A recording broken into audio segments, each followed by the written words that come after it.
کندهار کې د افغانستان پر وضعیت یو ستره غونډه جوړیږي. سلام، وخت بخیر.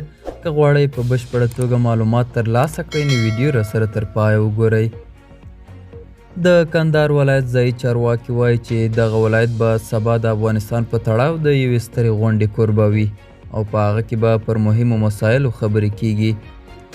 د دغه ولایت د اطلاعات او فرهنګ رئیس نور احمد سعید وایي چې په دې غونډه کې به د اوسني حکومت د چارواکو ترڅنګ د پخواني حکومت یو شمېر چارواکي هم ګډون کوي. د دې ترڅنګ قومي مشران او دیني علما هم د دې غونډې ګډونوال دي. تر دې وړاندې هم داسې راپورونه خپاره شوي وو چې ښایي په دې غونډه کې د 2000 په شاوخوا کې کسان ګډون وکړي چې د افغانستان له ګوټ ګوټ دغه ولایت ته وربلل شوي دي. دا و زموږ نننۍ چمتو شوي ویډیو. تر بیا ښه وخت، ښې چارې.